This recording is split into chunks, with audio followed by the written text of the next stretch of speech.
I decided to do two today. You don't have to watch both of them, but this one's a good one. This is called The Case of the Hungry Hitchhiker. Encyclopedia had a good time in Texas, but for many days after his return to Idaville, he did not ride his bike. It felt too much like a horse.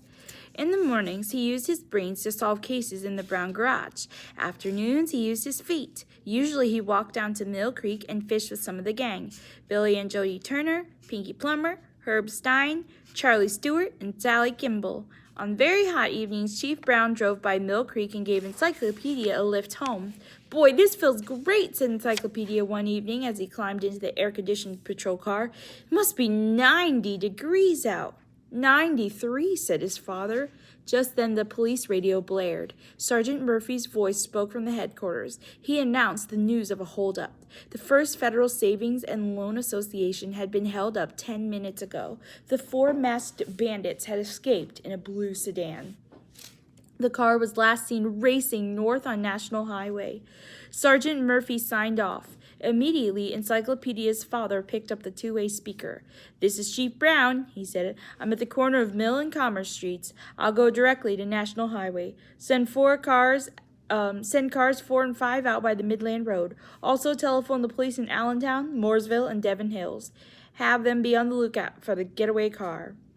Chief Brown put back the speaker. He swung the car about and speeded up. Encyclopedia could feel his heart beating faster. He had never been on a real cops and robbers chase before. "We can't overtake them," said his father. "They have too big of a head start. I'm hoping that somebody saw what road they took." Chief Brown steered onto National Highway. He drove north, the direction the hold-up men were reported to have taken. Ahead, Encyclopedia made out a hitchhiker standing at the crossroads of the highway and Coconut Drive. He was a young man, with a knapsack over one shoulder. "If the getaway car passed this way, that hitchhiker must have seen it," said Encyclopedia. "He may have," replied Chief Brown. "It would depend on how long he has been standing there." Chief Brown braked to a stop beside the hitchhiker. "How long have you been standing here?" he asked. "About an hour," answered the hitchhiker. "Did a blue car with 4 or 5 men in it speed past you?" "It sure did," said the hitchhiker. "It came from the same way you did and turned here. Man, nearly ran me down. Those fellows were in a mighty big hurry." "You better climb in," said Chief Brown. The hitchhiker stared at Chief Brown's uniform. "Oh, is it against the law to hitchhike? Are you taking me to jail?" "Climb in," said Chief Brown. "Don't worry. I want you as a witness. If we catch up with a blue car, could you tell whether the driver was the same one who nearly ran you down?" "Yes, I know his face," said the hitchhiker, getting into the back seat.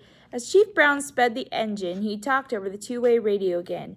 "Murphy, I'm heading east on Coconut Drive," he said. "Have the Allentown police stop all cars. We might catch the hold-up men before they leave the state." In the back seat, the hitchhiker had opened his knapsack. "Care for an orange?" he asked Encyclopedia. "Or a piece of chocolate?" "Can I have a piece of chocolate, Dad?" asked Encyclopedia. "You'll ruin your dinner, but this is not exactly the time to talk about it," said Chief Brown. "Go ahead." Encyclopedia took the chocolate bar from the hitchhiker. He broke off 2 squares and handed back the rest. The hitchhiker put the orange into his knapsack. The candy into his knapsack. He got out an orange and began to peel it. He put the peels neatly into a paper bag. Encyclopedia moved the chocolate under his tongue. He hardly tasted it because suddenly he was scared.